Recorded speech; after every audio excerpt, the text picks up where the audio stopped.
Setiap negara pasti punya kebiasaan unik dalam masyarakat masing-masing. Begitu pula di Rusia, ada beberapa kebiasaan yang sudah menjadi tradisi di negeri tersebut yang mungkin tampak sangat unik bagi warga dari negara lain. Berikut 5 tradisi unik di Rusia yang perlu kamu coba saat berlibur ke negara beruang merah. Berendam di air dingin. Kamu tidak suka mandi air dingin? Bayangkan berenang di suhu bawah 0 derajat. Di Rusia ada ribuan orang yang tergabung dalam klub renang es. Kebanyakan orang yang tinggal di negara-negara beriklim sedang atau 4 musim mungkin tak bisa membayangkan berkeluyuran pada pertengahan Januari, periode paling dingin dalam setahun. Namun, orang Rusia bahkan cukup berani untuk berendam dalam lubang es ketika suhu di luar mencapai 20 derajat Celcius. Epifani atau Hari Raya Penampakan Tuhan adalah salah satu hari besar umat Ortodoks yang dirayakan di seluruh Rusia pada 19 Januari. Cuaca selama bulan ini biasanya sangat dingin. Menurut mereka, yang penting adalah persiapan mental.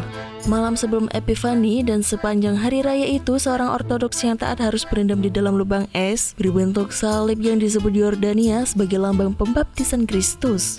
Di seluruh Rusia, umat Kristen Ortodoks Rusia merayakan Hari Raya Kristen Ortodoks Epifani dengan membenamkan diri ke dalam air dingin melalui lubang yang menembus es danau dan sungai. Epifani merayakan wahyu Yesus Kristus sebagai inkarnasi Tuhan melalui pembaptisannya di Sungai Yordan. Maslenitsa. Maslenitsa adalah perayaan favorit orang Rusia. Festival tersebut dimulai pada 24 Februari dan berakhir pada tanggal 2 Maret. Selama berabad-abad ajang ini biasa dirayakan sebagai pekan untuk bergembira dan berpesta pora. Festival ini adalah saat yang menyenangkan dan penuh semangat dengan berbagai permainan outdoor, nyanyian, tarian, bermain kereta luncur, perang bola salju, serta jamuan makan dan minum. Perayaan Maslenitsa diadakan di setiap rumah dan di setiap keluarga tanpa memandang status, agama, atau usia. Perayaan Maslenitsa ini merupakan festival tertua Rusia yang berasal dari budaya pagan dan Kristen. Seiring waktu, perayaan ini kemudian menjadi sebuah festival masyarakat sekuler. Peringatan ini bertahan selama berabad-abad bahkan di masa Uni Soviet dan belakangan ini kembali dirayakan dengan meriah. Menurut tradisi pagan, inti dari festival ini adalah merayakan akan segera berakhirnya musim dingin dan matahari akan bersinar lebih panjang. Orang Rusia menyukai musim dingin mereka, tapi tentu mereka lebih suka kalau musim itu sudah lewat. Selesainya musim dingin dianggap patut dirayakan. Minum jus getah.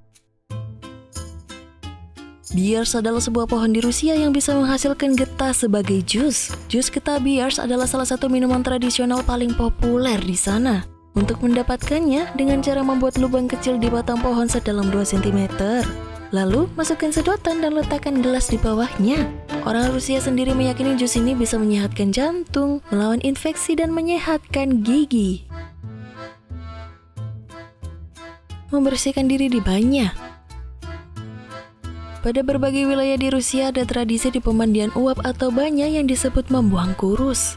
Seseorang akan mengusapkan air ke badannya menggunakan telapak tangan dan berkata, "Pergilah kurus, di sini bukan tempatmu." Tubuh yang gemuk dinilai sebagai simbol kesehatan sejak zaman Rusia kuno. Sedang mandi uap sendiri bahkan digelar dalam sebuah festival dan dipertandingkan di sana. Niewiesty Wykup. Tradisi ini ada dalam prosesi lamaran. Calon mempelai pria biasanya harus melakukan hal-hal konyol sebelum dipertemukan dengan calon istrinya. Mereka akan disuruh menari, bahkan mungkin diangkat di atas piring oleh teman-teman dan keluarga calon mempelai wanita. Namun tentu saja kamu tak perlu sampai menikah dengan warga Rusia untuk bisa mengikuti tradisi unik yang disebut Niewiesty Wykup ini.